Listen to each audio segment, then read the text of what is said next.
Hello, welcome to the Dollhouse. I am the doll. And today I'm going to be talking about keeping your business out of the street. The art of keeping your business to yourself. And when I say your business, I'm talking about, specifically today, I'm going to be talking about your personal romantic relationships. But your business could be anything personal to you that you want to keep inside that is tender and precious and, vulnerable. Keep that business out of the street. It could be financial.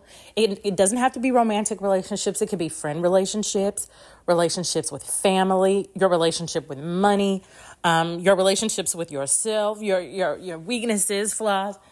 But today it's all about romantic relationships. And I encourage the dolls to follow the fourth law in the 48 laws of power. Always say less than necessary. That's easy when you're interested in other people. It's easy not to talk about yourself when you're interested in other people. So be interested in other people.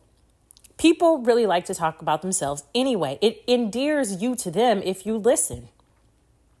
People actually enjoy talking more than they like listening. It's easier.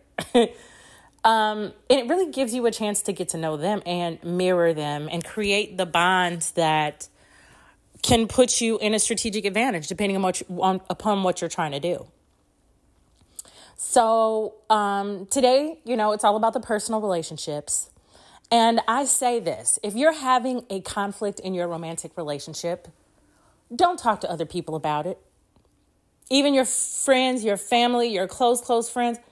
It's hard, but don't talk to anybody you know or anyone who could have any biases toward your man or you.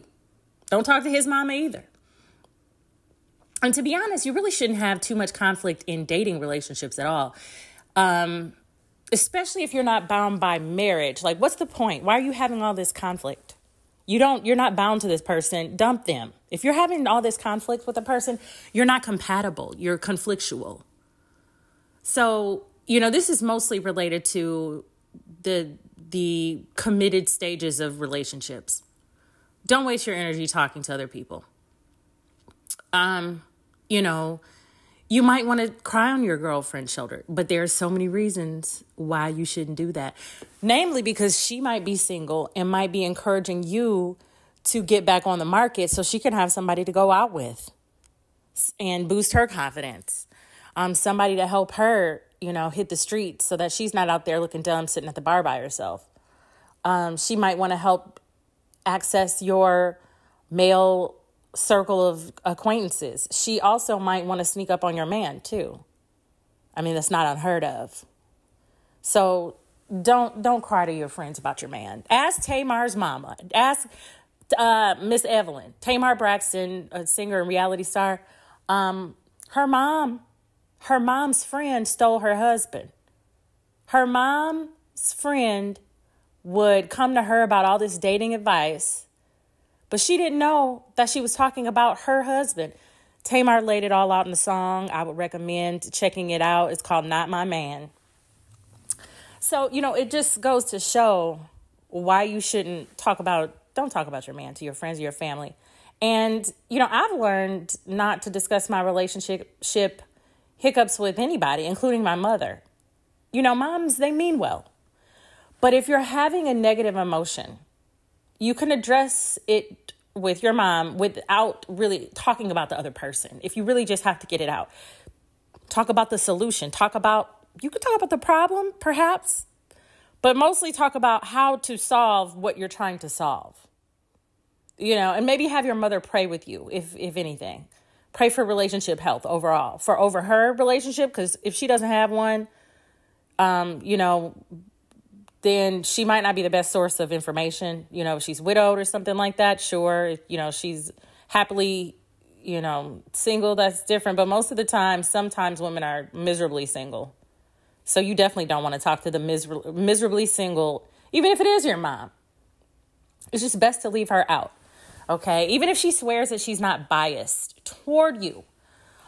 And I've learned this specifically. My mom's negative associations with the stories that I told is going to trigger other energy that will have a ripple effect in life. So, negative thinking, negative thoughts are normal. But the moment you put words behind those negative thoughts, you put a vibration behind it with speech. You create an energetic ripple effect. And talking badly about your partners, to your mother, to your friends, it's going to create a ripple effect. It's just not wise to do this, especially around a negative concept. The Bible even mentions it. John book 1, verse 1. In the beginning was the Word, and the Word was with God. And the Word was God. The same was in the beginning with God. It's basically you having the God within yourself, the goddess within yourself. In the beginning was the Word. You said it. And the Word was with you. It became your thoughts. It became your actions. You're sitting in the vibration of it. The Word was God. The same was in the beginning with God, the Creator. So, draw the parallel between God's goddesses, the people who, the entities whose image we are supposed to be made in the likeness of. Align that with yourself and understand the power of your words. Okay. So if I have to vent to somebody who's not interested in my outcome, that's the safest way to go about it. And it's going to be someone who wants to help me solve the problem that I'm facing, like a therapist, a counselor, spiritual advisor, anonymous online support group, something like that. That's going to offer a detached resource, a detached way for me to strategize and solve natural problems that occur that naturally I might have questions about. I like relationship books. I would highly recommend Men Are From Mars, Women Are From Venus, and also Getting to I Do. I would recommend those. Why Men Love Bees. I'm not going to say it here because I don't want to get demonetized, okay? Listen to your girlfriends talk about their relationship problems all you want.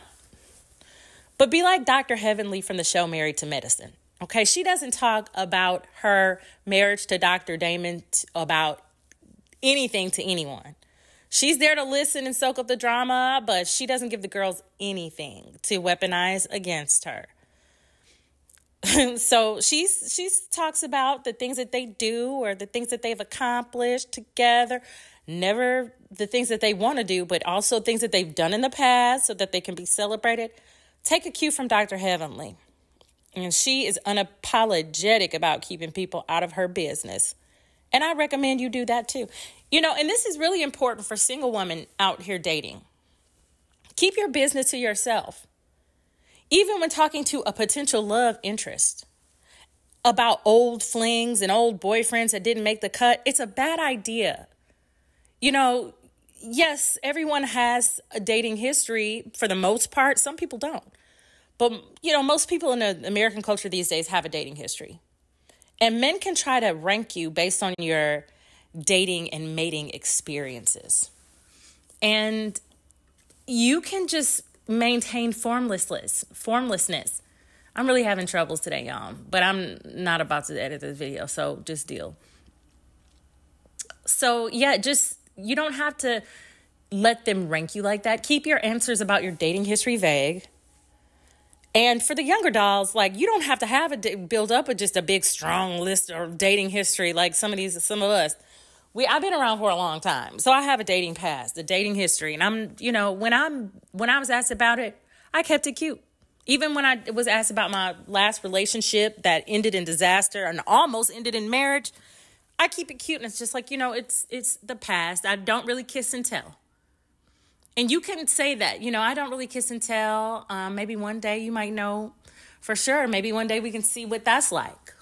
We can see how we work together. I just want to start fresh, a fresh slate.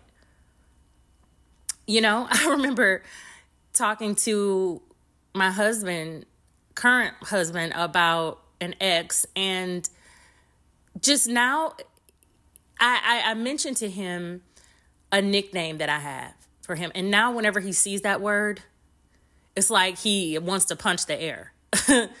So it's just not even worth it. Don't do it, because it just creates an association that you don't need to have bonded to you. You don't need to be associated with some man from the past, and keep your coochie secrets to yourself too.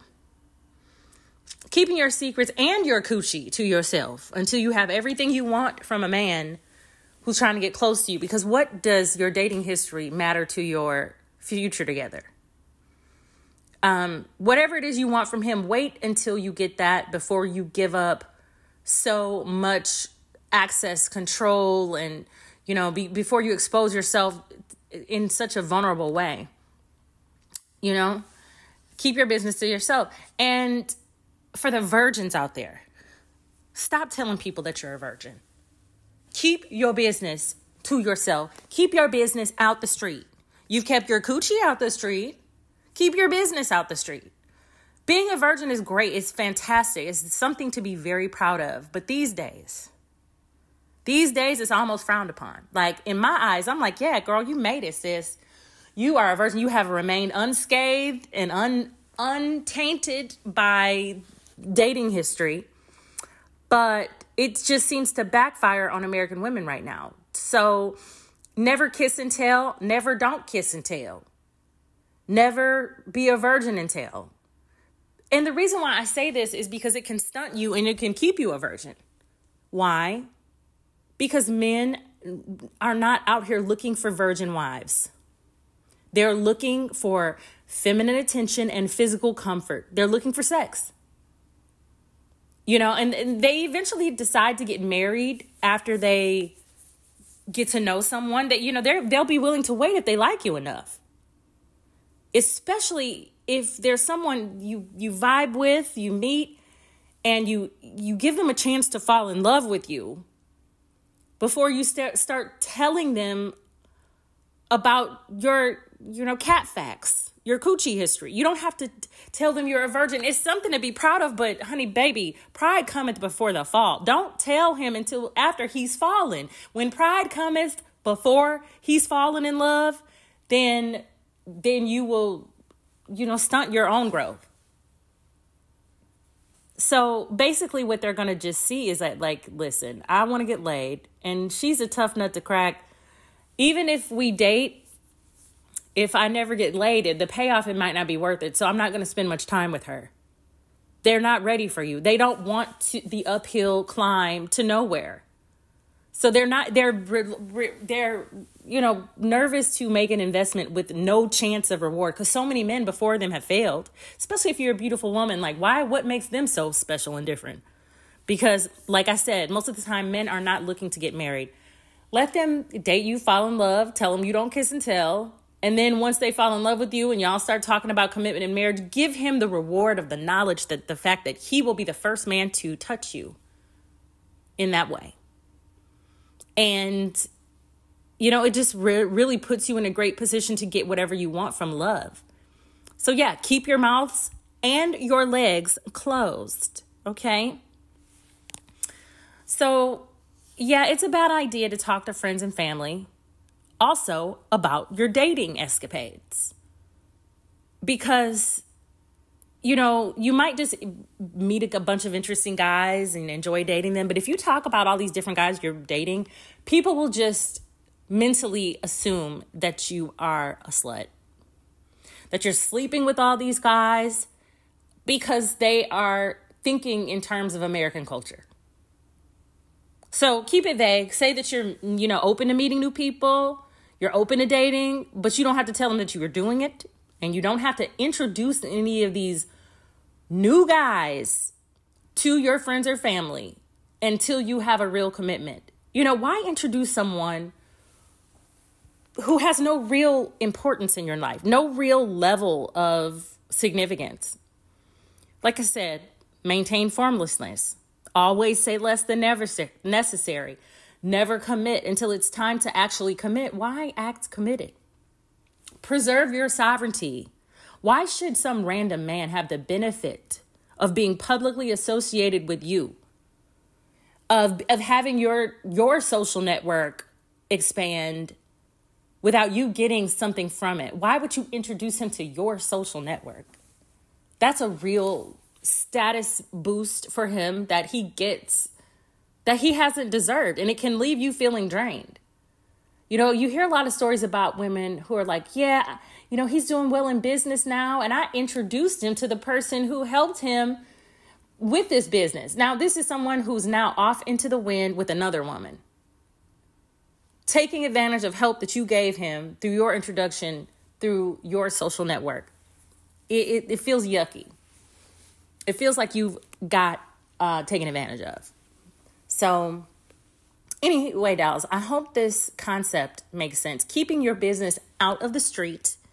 Keep your coochie out of the street too. I hope those two concepts make sense. Let me know what you think in the comments. And I'm looking forward to talking to you soon.